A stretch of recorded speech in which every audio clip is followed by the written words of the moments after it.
pleasure to introduce tonight's featured speaker, Mr. Kurt Gibbs.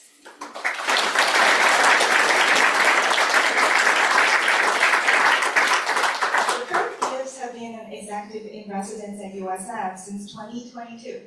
He previously served as the president of the American Chamber of Commerce in Shanghai, where he focused on US-China relations and business challenges facing American companies operating in Asia. He has lived in Asia for more than 2 decades and is a fluent Mandarin speaker. In the 1990s, Mr. Kurt Gibbs worked for the Boston Consulting Group in Shanghai and San Francisco. Since then, he has moved between Asia and Silicon Valley, holding executive positions with companies including Apple, Disney, and a range of high-growth technology firms. In 2002, he moved to Shanghai to lead Asia-Pacific operation for a NASDAQ-listed network security company, later acquired by McAfee. From there, his career expanded into banking, where he became head of technology and media for Greater China at HSBC. In that role, he advised boards and senior executives at companies including Alibaba and Baidu on mergers and cross-border transactions. Mr. Gibbs is the editor and co-author of Selling to China, Stories of Success, Failure, and Constant Change, which came out in 2023. He is also a regular op-ed contributor to the Wall Street Journal, South China Morning Post, and other leading global outlets. Now, please join me in welcoming Mr. Kurt Gibbs.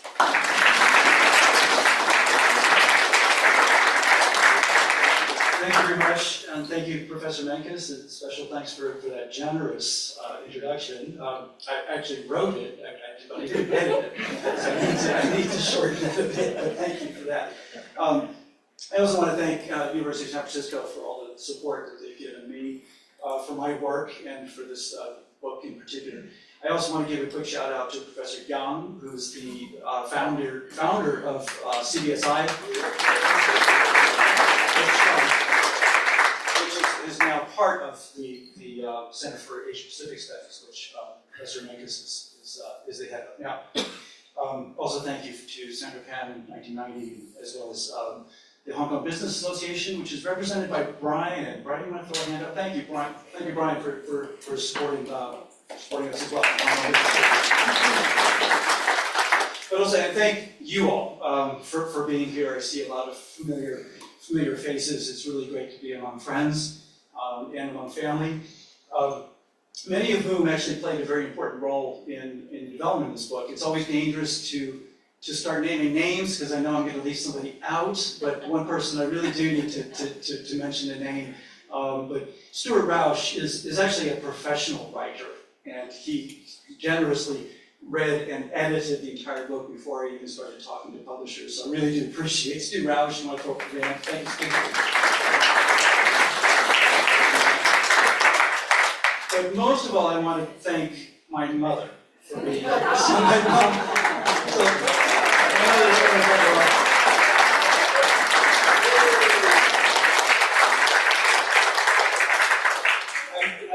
I'm always happy to bring her with me to work. And this book is really all about her, and about my father, and about the two co-equal branches of my family, the one from the United States and from the other from China. So with that, let me quickly introduce the book, and starting with a few words about why I wrote it. First of all, as I stepped down from my role at the American Chamber of Commerce and published the other book that Professor Menkes referred to, Selling to China, and which was launched here at the University of San Francisco as well. And I went out to speak to audiences about the book on the book tour. And to be honest, they actually weren't as interested in the book itself, which was really very operational and aimed at corporate boards. But they were actually very interested in China. And through the process of speaking to audiences all over the country, I learned what people know about China, what they don't know, what they think they know, what they're curious about, and what they misunderstand. And so So that really, the first book was really the genesis of the second book. So this book is very much kind of an answer to all of their questions, if you will. Second, let me explain the title. Is China a dragon? Is it breathing fire? Is it burning down villages? Is it threatening our peace? Many policymakers in Washington, D.C. believe that it is. China dominates many industries. They dominate batteries, electric vehicles, solar panels, and China seeks to dominate many more industries, like artificial intelligence and semiconductors and rare earths.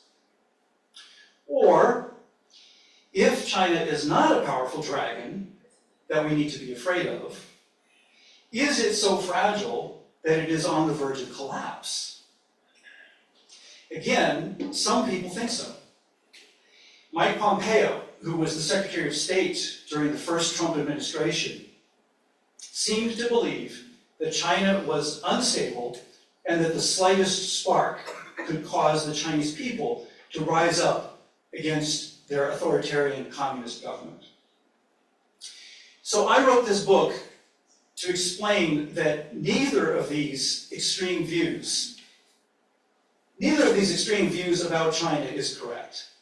And holding either of these incorrect views can lead to bad policy and bad outcomes. So China is powerful. It's powerful like a dragon, and it does many things well. And in the book, I talk about innovation, talk about entrepreneurs, the quality of China's companies today. But China is not on the verge of taking over the world. I don't believe that it is. I don't believe that China has the capabilities, the confidence, or frankly the ambition to take over the world and to replace the United States as a single dominant power. Likewise, China is not on the verge of collapse. It has weaknesses and vulnerabilities, just like all countries do. And here I'll just point out two of the significant vulnerabilities, and I'll let you read the others in the book. First, China has very poor trading relationships. Now, during the Qing dynasty, China was not a trading nation at all. In fact, the Qing dynasty, China's refusal to trade with the rest of the world actually led to a lot of the problems that they had with Western powers. But today, China is very much a trading nation, and in fact depends on both imports, not just oil and minerals, but also food. And it's also dependent on exports as its engine for growth. China trades with most nations on Earth, and is in fact the most important trading partner for upwards of 80 nations on Earth. But China has a reputation for unfair trade, built up over many years. China has a massive trade surplus, not just with the United States, but with most nations, today worth over $1 trillion. So its number one weakness or vulnerability is China's trade relationships, most importantly with the United States and Europe. Second, its weakness is its political system. China is stable, but a system that depends on control for stability is inherently brittle. The current leadership in China responds to every challenge with more control, more repression, and more secrecy. Transparency is not a feature of China's political system. This is a country and an economy that has flourished when it was open, it was confident, and highly integrated with the West. It is moving in the opposite direction today. China has turned inward, more closed, and any system that fears ideas, talent, and capital leaving its borders cannot call itself strong. Lastly, let me share with you another reason for writing this book. And again, it begins and ends with my family. This book is about China, and it's about US-China relations. But the story is told through the lens of my family members who lived through some of the most turbulent years of China's history. As I stepped down from my role at the American Chamber, my parents suggested that I visit our ancestral home, which is a small village in Hubei province. Now, my idea was to keep a low profile. My plan was to quietly sneak into town, take the photo, sweep the grave, and then quietly leave town with nobody noticing. No banquets, no banners, no speeches. But someone pointed out that someone pointed out that with U.S.-China relations U.S.-China tensions at an all-time high, it wouldn't take long for someone to find my picture on the internet next to an American flag or in front of a U.S. government building, and in a misguided sense of duty, they would raise the alarm. So that plan wasn't going to work. So that's how this became an official visit. And what I'm going to do now is I'm going to read a brief passage from the book which describes my meeting with a government official named Mr. Shah. So here's Mr. Shah. Mr. Gibbs, I hear you will not continue as president of the chamber. We should have a dinner for you. This is China's answer to everything. We should have dinner. I enjoyed Mr. Shah's company and wouldn't object to a dinner with him, but with only weeks left in my term, my schedule was already full. I thanked him for his offer and made the necessary noises to avoid setting a date. So, what was it you wanted to talk about? Your office didn't tell us.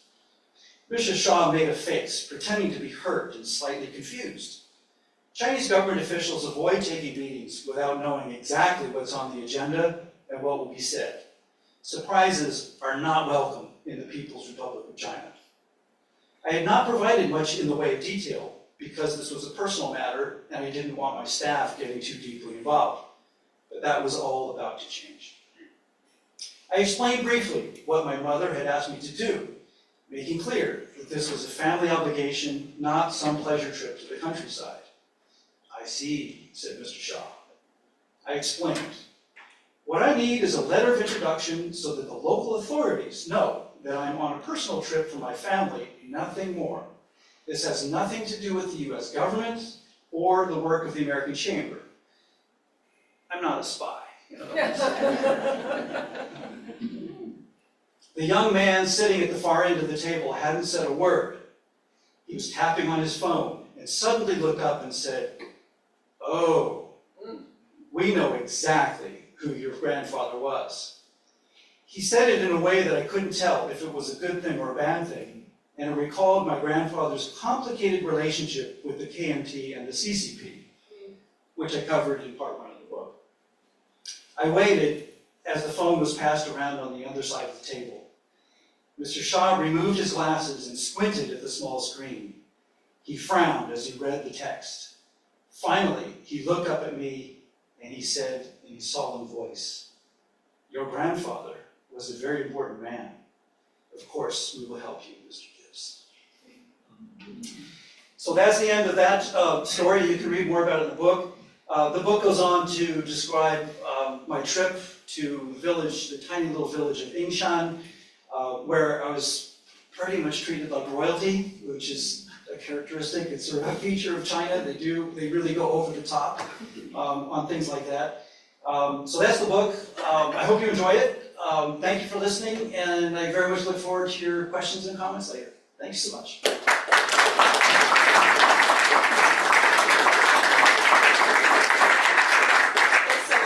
Mr. Gibbs. It's a great way to open the evening and to bring some of the ideas in your books.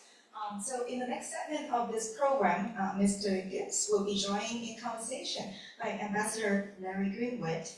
Together they're going to unpack some of the themes of rights in the book and then test them against realities of today's U.S.-China relations. So before we turn to the conversation, however, I would like to take a moment to introduce Larry.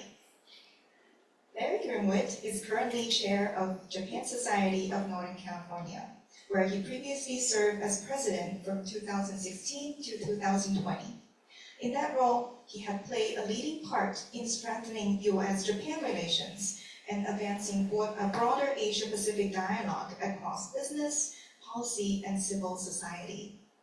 Earlier in his career, Larry spent many years in senior leadership roles across government and international finance, including Senior Managing Director for Government Relations in Asia at MetLife in Tokyo, and Vice President at the Asian Development Bank in Manila, where he oversaw major lending and grant operations across East and Southeast Asia and the Pacific. Larry also spent 3 decades in the U.S. Foreign Service, with postings across Asia and Africa. He served as U.S. Ambassador to APAC and later as Deputy Assistant Secretary in the State Department's Economic Bureau, focusing on international, financial, and development policy. So we're very pleased to have him with us tonight. Welcome, Larry.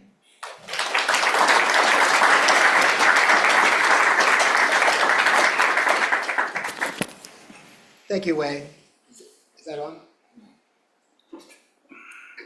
Just test these. Are these both on? Yeah, this one's on. Yeah. Can you hear me okay?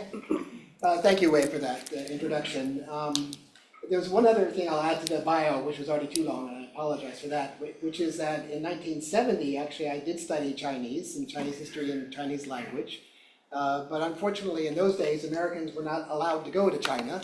And so the closest I could get was Japan. And thus I ended up being a Japan expert, not a China guy. And but I eventually did come back to China many, many years after that. Kurt, first, let me start by saying how much I enjoyed reading your book. It's a great read. Everybody here is going to buy it, I know, and you're going to really enjoy it because it does a great job of, it intertwines the personal narrative of Curry's journey in China, at the same time against the context of ever-evolving Chinese history in the modern age. And so you can get your history. It's a very sweet way of getting a history book. It's a nice read. You don't have to do a heavy history reading, and you can do it all by reading Kerr's book. And I mentioned change, and you mentioned change in your introduction, and so I just wanted to start the first question there. And I'll state this more starkly than you did in the book, but let me see what your reaction is. And that is, China was, as you mentioned, extremely successful in the 80s and 90s. And into the 2000s in terms of economic growth. It had a faster growth that was more sustained and lifting more people out of poverty than any other country in the history of mankind. And that's not even an exaggeration. That's not a CCP line. That happens to be true. And it was remarkable. And they did that through a set of policies that we can talk about. But then about 10 years later, it stopped. And so I guess the question I would ask, you saw that, you were there for that, if you agree with that kind of characterization. And what were some of the changes that you saw that were most important? How did they affect the business community, American business community? And if you agree with the hypothesis, why? Why did they reject policies which were so successful? No, that's a great way to start, Larry. Appreciate that. And you're right. Change is really the theme that goes throughout the book. And there's one passage where I talk about a meeting that we had with Senator Daines in Washington D.C. And he said something actually very insightful. He said, you know what? There's actually nothing more dangerous than a U.S. senator who's been to China 5 years ago.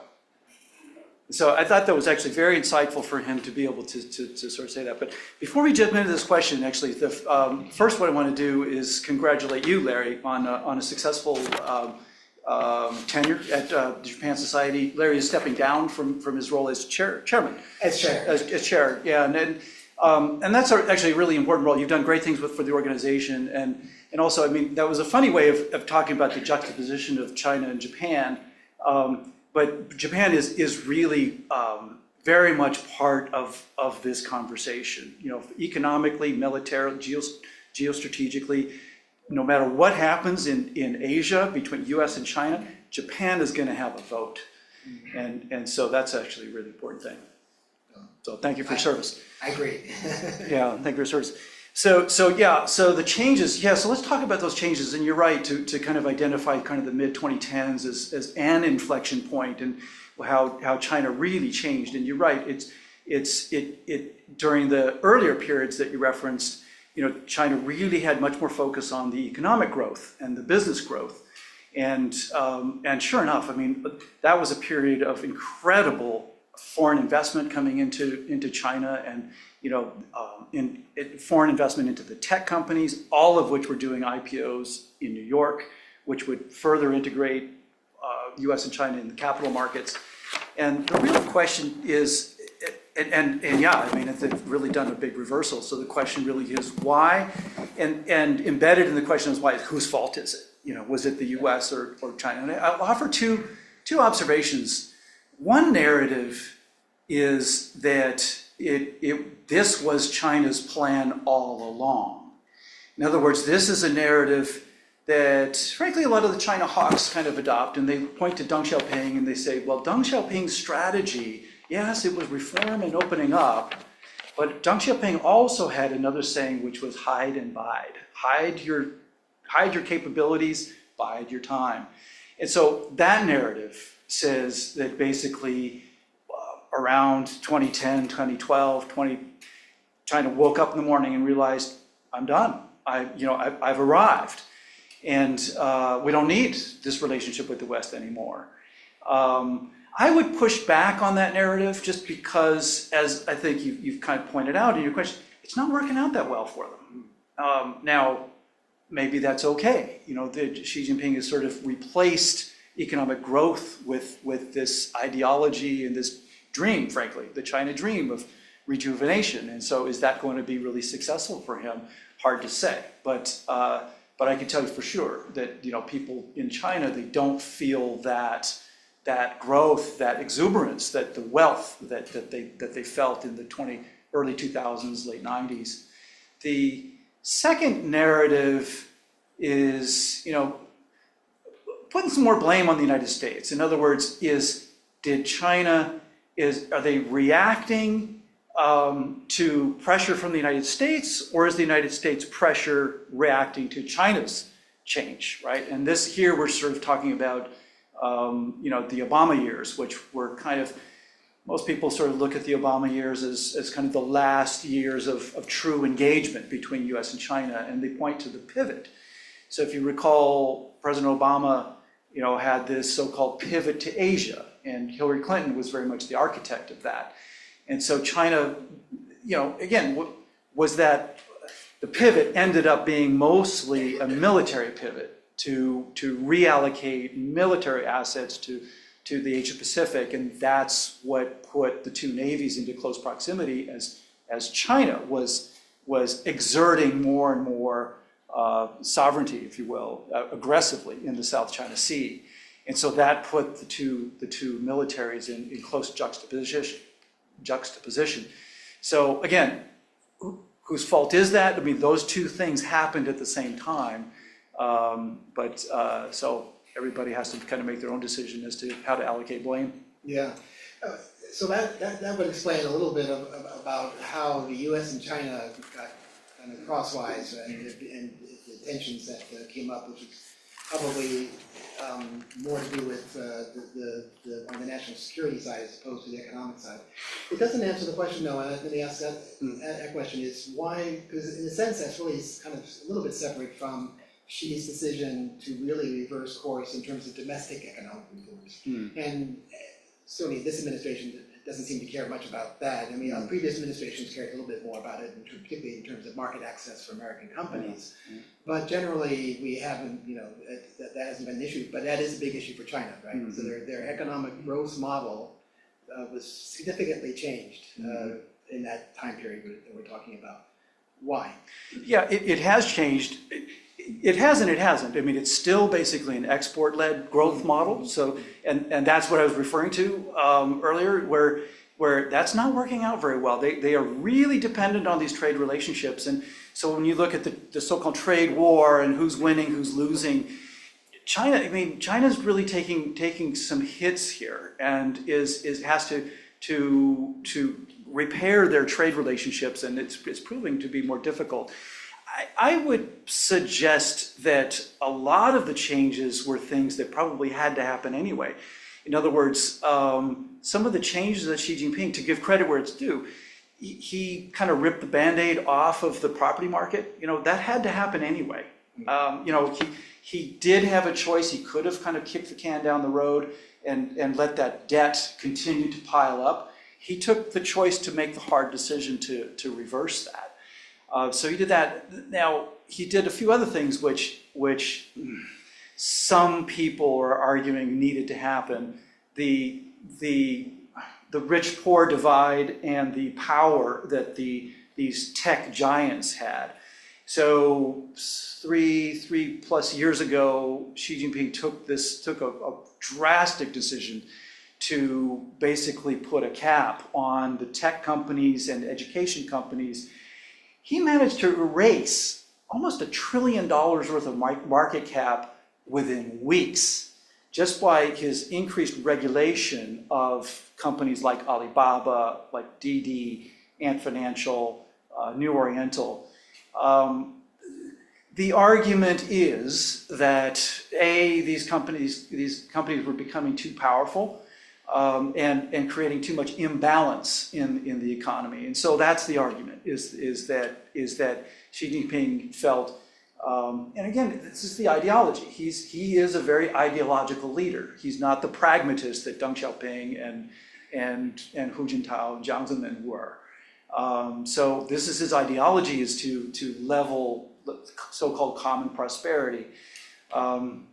There's also the argument that says some of these tech companies, Alibaba and Jack Ma in particular, were basically getting too big for their britches. And what was happening was Jack Ma was he was already a rock star within China, of course, but he was touring the world, and he was basically being treated as a head of state. And when you're the CCP, that does not fly.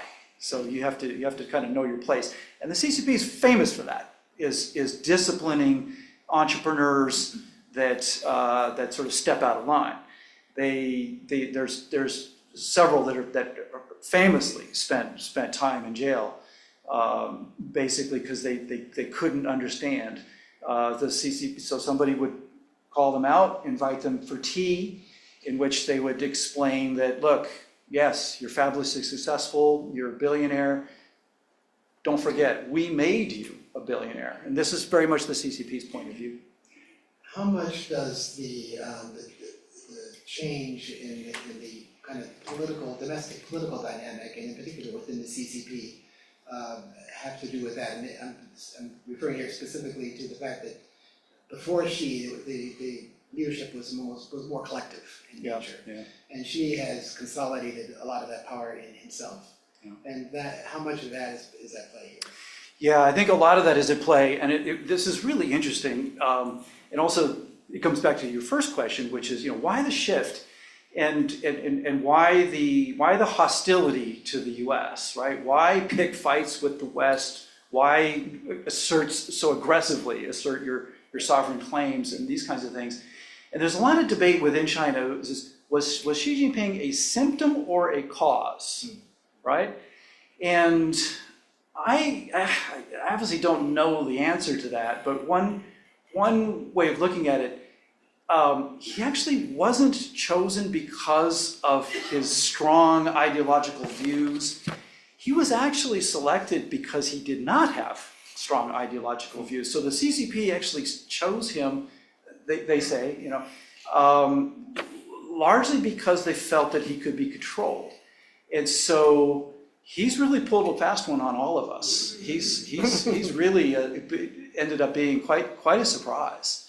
And we didn't wake up to that surprise really until at least halfway through his first term. I mean, we sort of saw him as not just benign, but actually a reformer, which he very much is not. Yeah.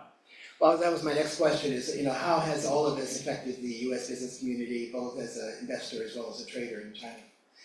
Yeah, that's a hard one. I mean, there are things that the business community really likes about Xi Jinping. I mean, or aspects of it. I mean, the anti-corruption, that's another thing that he fixed. And again, credit where it's due. He showed tremendous leadership in rooting out a lot of that corruption. That was certainly welcome in part, and I say in part because there are different aspects to how he's implemented this. So in other words, there absolutely has been a lot of corruption in China that was a big drag on the economy. But it's also true that he's used the anti-corruption campaign as a lever of control. And so he does do that, is where basically if he's not getting cooperation from somebody within the system, then all of a sudden, or if somebody challenges his ideas or his authority, all of a sudden they say, you know what, thanks for your ideas. You know what, I think we need an investigation of your department. Don't you think that's a good idea? And so he's known for doing those kinds of things.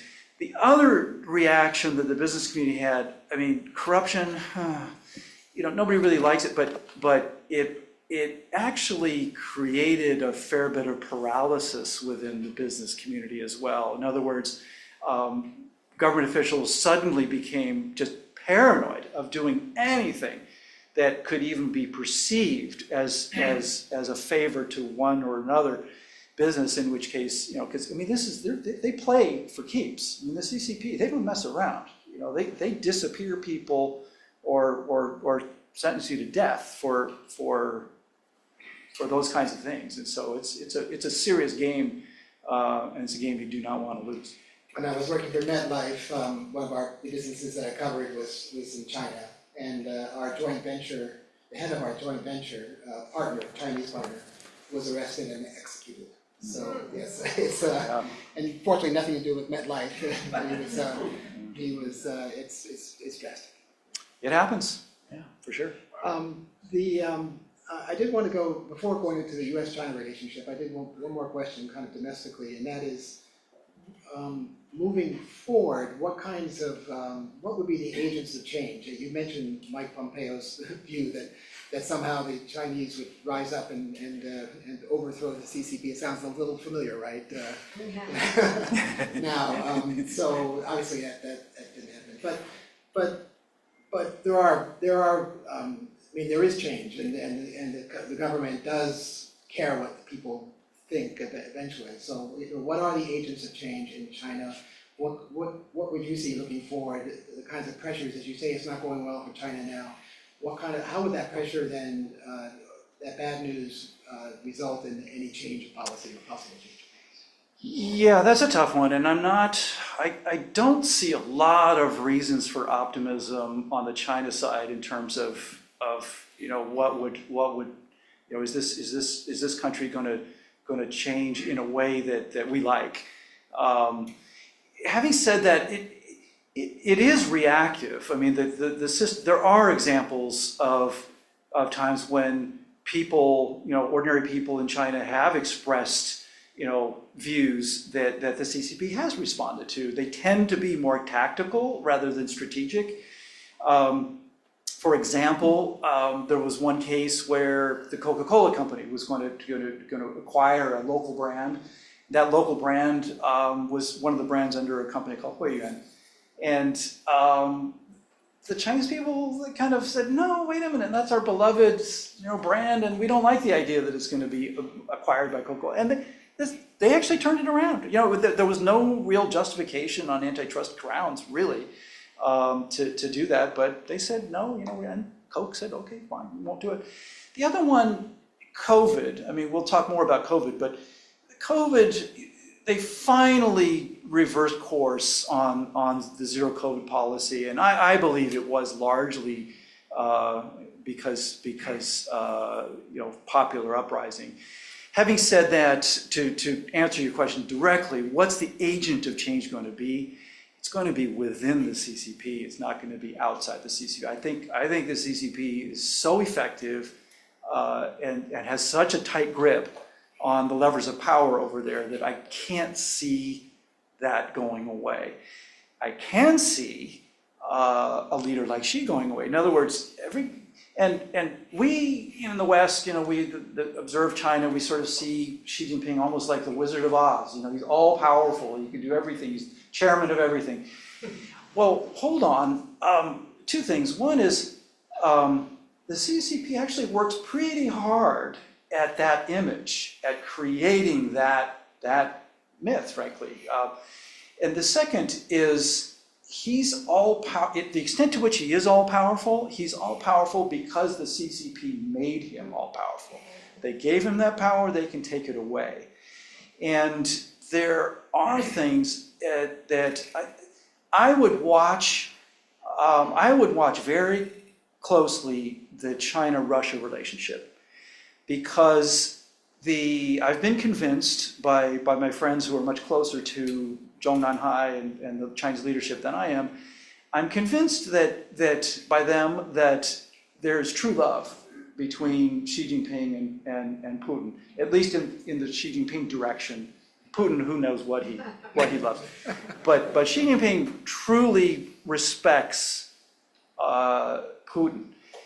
But when you look at what's the net effect of this so-called friendship with no limits, China's relationship with Russia, what does China actually get out of that? Right now they get a lot of cheap oil, and that's pretty helpful. But we're actually seeing right now in the context of Iran, we're seeing that China's actually quite resilient. They have a massive store of strategic oil reserve. They have actually shifted big parts of the economy away from fossil fuels and over to new energy. So there's a lot of reasons to think that isn't that big a benefit. And of course, as far as Russia's imports go, I mean, they were already buying a lot from China and a lot of technology products from China. But you know what? It doesn't matter. Russia's just not big enough to move the needle. So when you look at China's commercial, economic relationship with Russia compared to the relationship that they are sacrificing with the United States and even more so with Europe, all of their trade problems with Europe, they're not going to be able to move the needle at all until this Ukraine issue is resolved.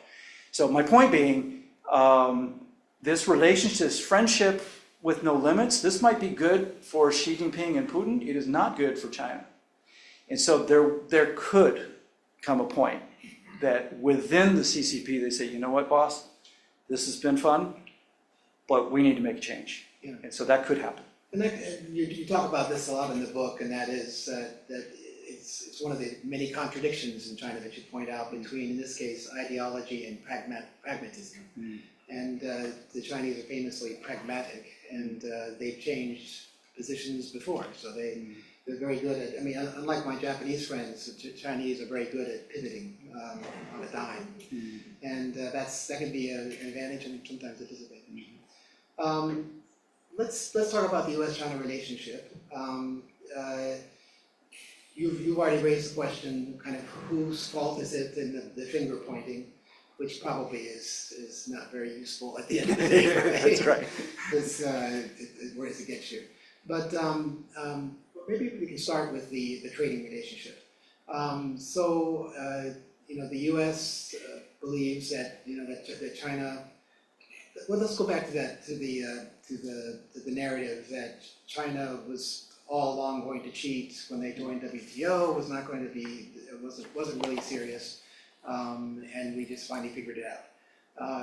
As opposed to they were serious but then changed their minds. I mean, which way do you come down on that, and how should the U.S. then, maybe more importantly, how should the U.S. kind of react to that change of policy towards trade? Yeah, it's hard to say. I mean, I think that both can be true. In other words, I don't doubt that there are elements within the CCP, the so-called hardliners, that absolutely believe that this was a temporary measure. We tolerated Deng Xiaoping and these reforms just in order to suck what we could get out of the West, but it was never meant to be a permanent move, and there was never meant to be a long-term role for foreign companies in the Chinese economy. These are the same people who look at the US export controls and the limits that the United States puts on China's purchases of high-end semiconductors. And these people say, great, that's exactly what we want. Why? Because we shouldn't be buying that stuff from the United States anyway. We should be developing it ourselves. And so that line of reasoning definitely exists within the CCP. Do you think Xi believed that? Good question. I don't have any way of knowing. Yeah. I think that a lot of people around him certainly believe that. I believe Xi's a complicated guy, and he famously plays his cards, close to his chest. He fooled the entire organization for his entire career until they appointed him to the top dog. So who would I be to try and interpret this guy? I do believe that if you take a guy like Jiang Zemin as on one side of the spectrum, Xi Jinping's on the opposite. In other words, Jiang Zemin had a genuine affection for the West, a genuine curiosity, a genuine appreciation for Western music. Famously, he used to sing opera, right? Xi Jinping, no, none of that. Even though, Terry Branstad, the former ambassador, U.S. ambassador to China, he famously said, "Oh, we're Lao Pengyo, we're old friends," and like to point to how Xi Jinping, spent, some time in Iowa. No, he spent time in Iowa, but he did not. That was not a deep relationship where he made a ton of friends in Iowa. No. In terms of the U.S. business actions and approach to China, do you think they were snookered? There's somebody here in the audience who's written a book about that. And if you haven't read Mr. Wilcox's book, please do. It's another great book on China, Ken Wilcox. But were they naive in going into China? What's your sense on that? And how has U.S. business attitudes changed? And what's the current attitude of American business towards China? Yeah, I think multiple things can be true at the same time, and I think yes, some businesses were snookered. But it's also true many others went to China and invested and made great businesses and did not get ripped off. And so I've got a chapter in my book talking about a business called Orange Hotels that we built. But we built it in a very different way. We didn't do it in the same way that we weren't GM or Ford coming into the market. I think multiple things can be true at the same time. And also things can change over time. In other words, if you just take, I think in answer to your question, I would look deeply at automotive. And I think the automotive industry in many ways can tell you everything you need to know about what happened and what the intentions are. In other words, the GM and Ford and Volkswagen, all those guys were forced into these joint ventures with state-owned enterprises. Yes, there was a transfer of knowledge and technology, and yes, these SOEs were basically a boat anchor tied to the ankle of some of these companies because they were so large and inefficient that they didn't really bring much to the party. But over a long period of time, meaning more than a decade, they actually did very well. GM at one point was selling more cars in China than they sold in the United States. Very profitable. So I don't think any of us really need to feel too sorry for the shareholders of GM and Ford. But many people would point to the situation today where GM and Ford, their market share, and VW and BMW and all those guys, their market share has fallen off a cliff. And the skeptics would say, well, it's because their IP isn't needed anymore. So, maybe. It could also be that these businesses were so large, and momentum is a powerful force. And when the market shifted towards electric vehicles, they missed the exit. And for evidence there, I would point to the fact that if you look at who the market leaders are of China's electric vehicle market today, I think if you were pointing to the joint venture partners of GM, Ford, and Volkswagen, then I think you'd have some evidence to say, they got tricked. But that's not the case. BYD is by far the market leader. NIO, XPeng, these were not the joint venture partners of the foreign OEMs. They were the exact opposite. They were local entrepreneurs that, yes, I think they did get a fair bit of help from the government, mostly in the form of a strategic plan and a direction. So in other words, this is an advantage of the Chinese system, is that it's not a lot of debate. If you wake up in the morning and you know the 5-year plan says market share of electric vehicles will be, it will be that. There won't be a lot of debate about that question. You don't think subsidies and more direct intervention was important? Less than you might think. I'm a believer. I think that a strategic plan is better than subsidies. Subsidies, as a business person, what I've seen is subsidies, earnouts, incentives.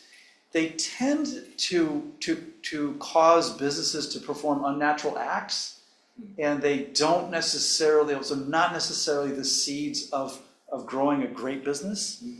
But having said that, I think the fact that the Chinese government provided subsidies in the form of building out a lot of the infrastructure, a lot of the charging stations and things like that, then yes, I think it was very helpful.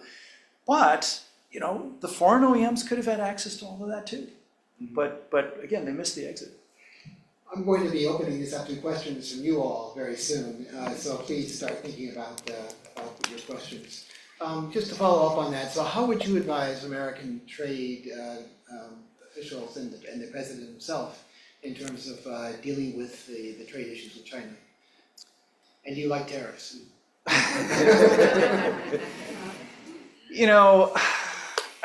I don't like tariffs.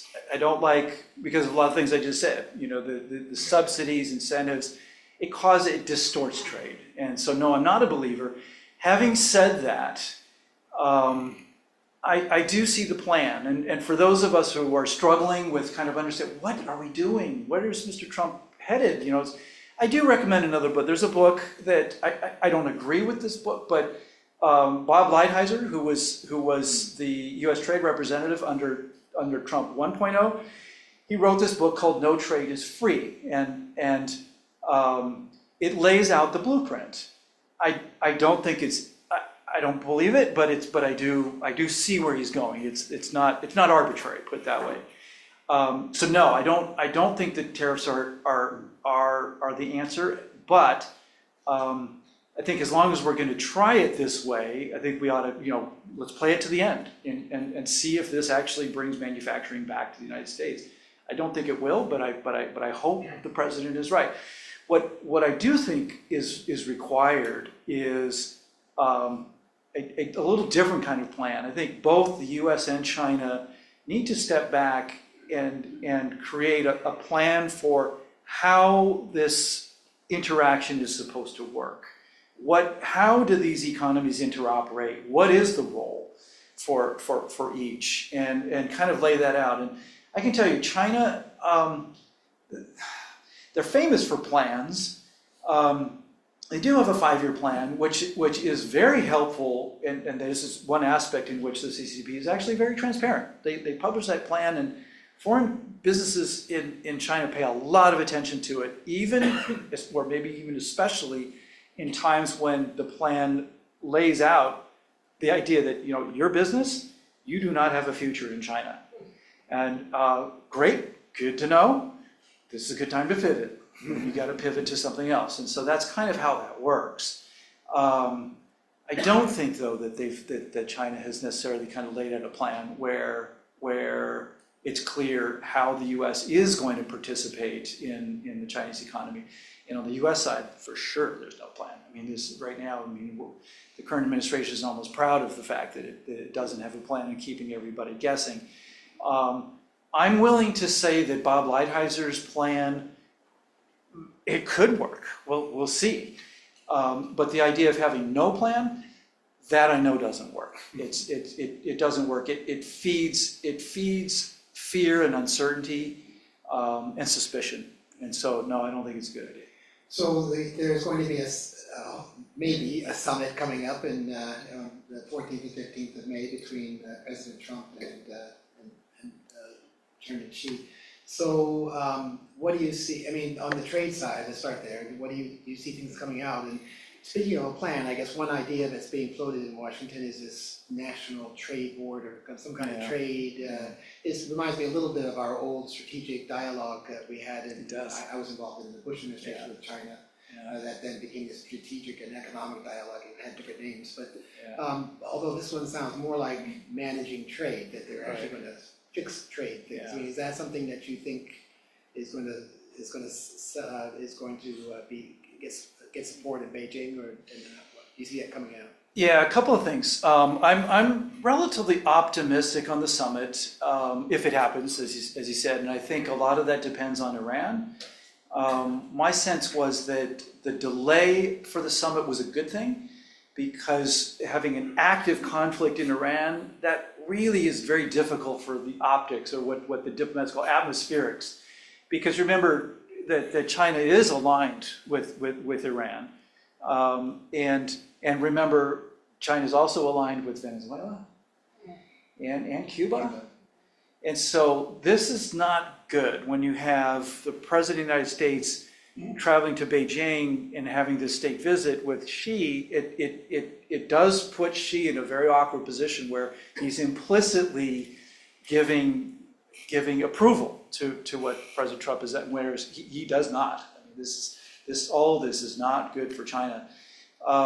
So will it get delayed? So I was thinking that it would get delayed to the 14th, and then Trump would hurry up and tidy things up in Iran, and then shoot off to Beijing, and then fix that problem. The Iranians aren't letting them do that. The Iranians are being oddly uncooperative. Go figure. So yeah, it could get delayed again. And what about this managing trade idea of this board?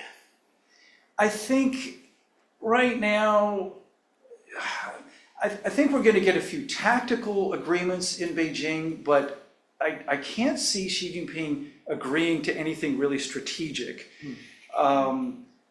because, frankly, he does not trust Donald Trump. What that looks like is, go figure, he doesn't trust him to stick with the deals. And so you look at Xi Jinping, put yourself in the position of Xi Jinping. I mean, if it's an order of soybeans, fine. Oil, fine. You pay the money, you get the beans, and, pay in advance. But something strategic that Xi Jinping would have to agree to and then explain to his own people, and then 3 weeks later get torn up. This is excruciating for a Chinese leader. I'm sure it didn't feel great in Iran either when they tore up the JCPOA.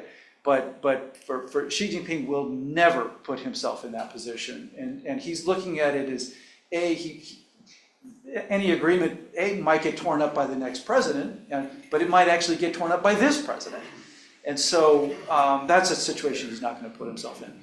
Last question for me, and then I'm going to turn to you all, and that is, since we're here in Silicon Valley, the tech relationship between China and the United States. China was essentially thrown out of Silicon Valley in 2019 with the new investment rules. How has that, what's been the impact of that on American companies, on basically the relationship, and how much have we gained and how much have we lost by essentially kicking China out of Silicon Valley? And if you can at least refer to, because I'm sure everyone wants to know about NVIDIA H200 chips, kind of where do you stand on that? Yeah. Well, first let me say, I think the decoupling is not entirely binary. I think what we see, or what we should see, is really two different things. One is at the very high end, and a very small layer of chips and other technologies, there is actually a national defense reason to withhold some of these technologies. I mean, I think we can see that sure, I mean, why would China not take the most advanced technology and put it into modernizing the military or put it into surveillance system? Why would they not do that? Of course they would. So there is a justification. The problem here is, well, the good news is that leaves everything else that we can invest in and cooperate on. The problem here is that the United States government has not demonstrated the discipline to actually keep those things separate. That one just keeps leaking into the other, and the line just keeps creeping ever more. Having said that, and also enforcement is proving to be extremely difficult, which is one of the things you're referring to with the H200s that are suddenly Malaysia and Singapore has this incredible demand for semiconductors. That where are they going? And so and the same thing happened, by the way, with cashews and almonds, and during the first trade war, where the tariffs went up on a lot of the agricultural products that were going into China. All of a sudden, Vietnam was consuming an amazing amount of cashews. So that's a problem. That sort of imperfect enforcement and those kinds of things. Having said that, a couple things we've learned. One is sort of business finds a way. I think no matter how much both countries try and decouple and separate, the business layer kind of finds a way. So which is, we're talking about transshipments and re-engineering the supply chains, things like that. The other thing, and I'll leave you with this thought, is that with export controls, as you well know, Larry, because you were part of that in the U.S. government, is there's the law of unintended consequences.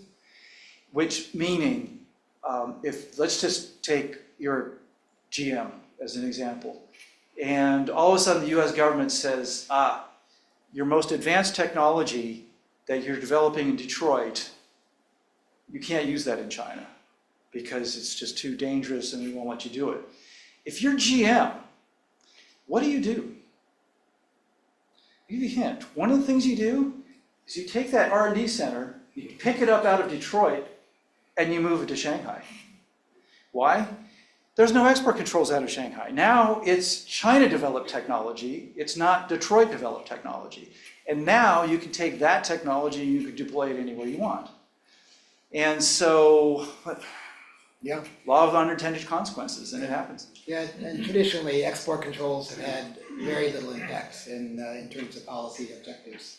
I want to thank Kerr for a great discussion, and please give him a round of applause.